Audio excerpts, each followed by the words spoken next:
अस्सलाम वालेकुम। Scientific laws हमारी यूनिवर्स को गवर्न करती हैं, जैसे न्यूटन्स थर्ड लॉ। 3 सदियों पहले आइजैक न्यूटन ने 3 बहुत ज़बरदस्त लॉज फॉर्मुलेट की, और अब तक अगर वो लॉज हमारी फिज़िक्स का बेस बनी हुई हैं तो ये सोचने की चीज़ है कि वो बहुत ही इंटरेस्टिंग लॉज थी और बहुत ही हेल्पफुल लॉज थी। आइजैक न्यूटन ने अपनी फर्स्ट लॉ बनाई, सेकंड लॉ बनाई, और उसी का रिजल्ट बना उनकी थर्ड लॉ। उसकी थर्ड लॉ थी क्या?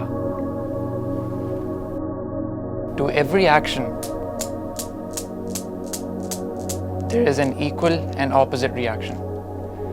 इसका मतलब ये है कि अगर कोई भी एक्शन किया जाए कहीं पे भी, उसका एक रिएक्शन होगा।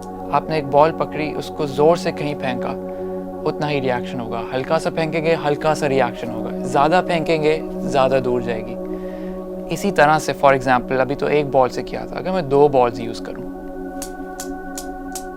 उतना ही रिएक्शन जितना एक्शन। अगर दोनों जगह से एक्शन हो रहा हो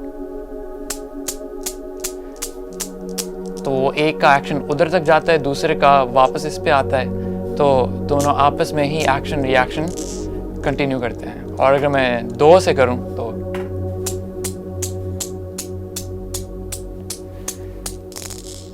इसकी बहुत इंटरेस्टिंग फार्मूला सब लगा सकते हैं। अगर यहाँ से मैं 2 कर सकता हूँ, यहाँ से 1 कर सकता हूँ, तो अब इनकन्सिस्टेंटी की वजह से आप ये देखें वो क्या करता है।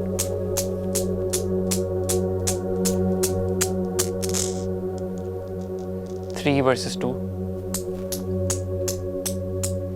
ये सारी न्यूटन्स थर्ड लॉ का फिनोमेना है कि आपने एक एक्शन किया, उसका उतना ही रिएक्शन होता है। पूरी यूनिवर्स के अंदर आप कोई भी चीज़ देखेंगे, वो किसी ना किसी चीज़ का रिएक्शन है। कोई एक्शन हुआ था कि उसका रिएक्शन आया। हम किसी वजह से सूरज के इर्द गिर्द घूमते हैं, किसी वजह से स्पेस में एक्सप्लोजन्स होते हैं। हर चीज़ का एक एक्शन है और उसका उतना ही रिएक्शन होता है। ये न्यूटन्स थर्ड लॉ थी। तो ये एक लॉ थी। अब इस तरह की और भी बहुत लॉज हमारी यूनिवर्स को गवर्न करती हैं। लॉज कभी तोड़ नहीं सकते। कभी ये नहीं हो सकता कि मैं एक बॉल को निकालूं और वहाँ से 2 बॉल्स निकल जाएं, और कभी ये भी नहीं हो सकता कि मैं 2 से यूज़ करूं और वहाँ से 1 निकल जाए। जितनी मैं फोर्स दूंगा उतना ही रिएक्शन होगा ऑपोजिट डायरेक्शन के अंदर। अगर मैं 2 को आपस में करूं तो वो उतनी ही हाइट पे ऊपर जाएंगी जितनी शुरू वाली गई थी। और ये न्यूटन्स थर्ड लॉ थी। अब इस तरह की और लॉज जो यूनिवर्स को गवर्न करती हैं वो कौन कौन सी होती हैं? खैर लॉज तो बहुत सारी होती हैं, लेकिन जो मेजर लॉज है जिन पे पूरी फिज़िक्स बेस करती है, उनमें से एक और लॉ है the law of universal gravitation. Gravity इस तरह का फिनोमेना है जो हम डे टू डे लाइफ के अंदर बहुत दफ़ा इनकाउंटर करते हैं। ग्रेविटी हम देखते हैं कि जब हम कोई भी चीज़ ड्रॉप करते हैं तो वो नीचे जाती है। कभी ये नहीं होता कि वो ऊपर चली जाए अनलेस कि हम उसको थ्रो करें, और वो भी वापस नीचे आ जाती है। तो हमारी अर्थ हर चीज़ को पुल कर रही है। ये लॉ ऑफ यूनिवर्सल ग्रेविटेशन है। हमारी अर्थ इसी तरह हमने डिज़ाइन की है कि हम इसको इन अकाउंट लेते हैं। आपने देखा होगा गाड़ियाँ पे टायर्स की ज़रूरत ना होती है अगर ग्रेविटी ना होती, क्योंकि हम सीधा उड़ते हुए जा सकते थे। हर चीज़ के लिए हमने किसी ना किसी तरह से उसको ग्रेविटी के लिए बनाया। जहाज़ की ज़रूरत ना होती अगर ग्रेविटी ना होती।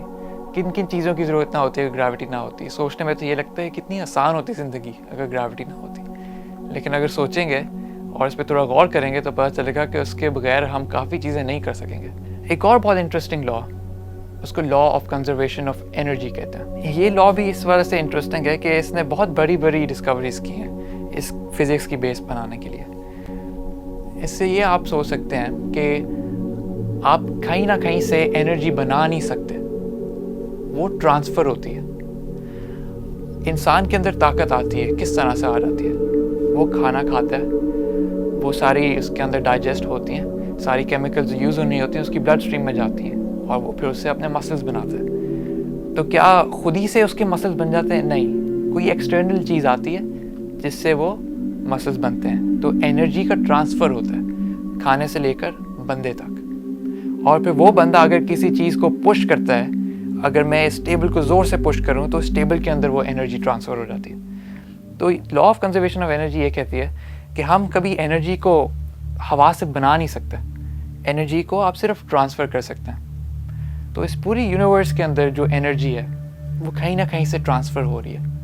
लाइट एनर्जी जो है वो हम बिजली से बनाते हैं, बिजली हम किसी ना किसी चीज़ से बनाते हैं, जैसे सोलर पावर है, जैसे हम डैम्स बनाते हैं। तो हर जगह एनर्जी का ट्रांसफ़र हुआ जा रहा है, एनर्जी का ट्रांसफ़र हुआ जा रहा है। हम एनर्जी को पॉप आउट नहीं कर सकते।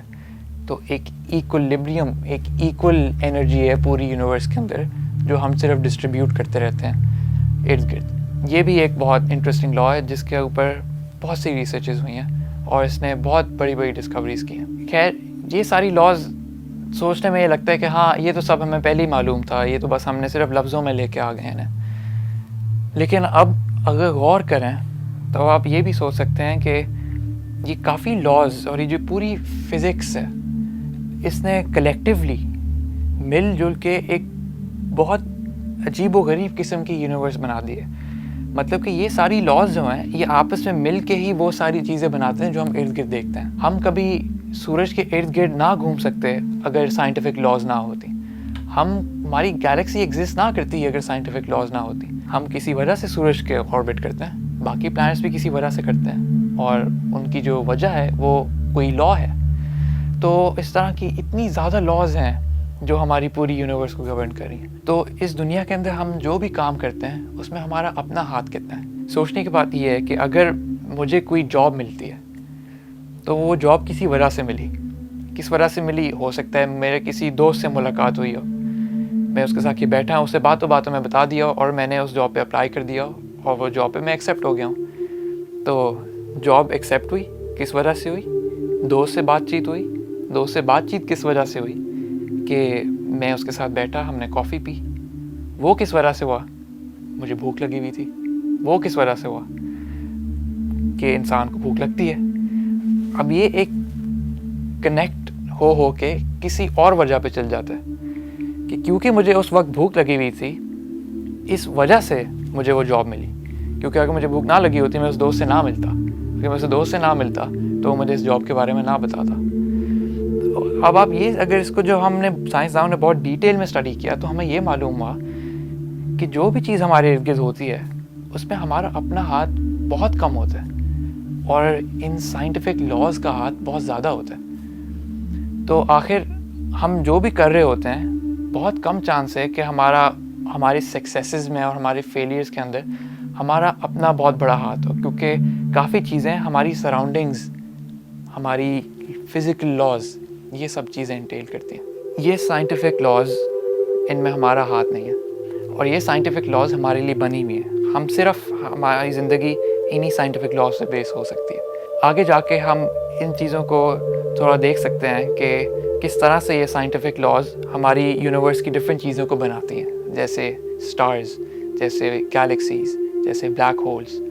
तो अगली एपिसोड के अंदर हम डिटेल में देखेंगे कि स्टार्स किस तरह बनते हैं और वो किस तरह साइंटिफिक लॉज उसको स्टार फॉर्मेशन पे लेके जाते हैं, और इसको हम बहुत डिटेल के अंदर एक्सप्लोर करेंगे।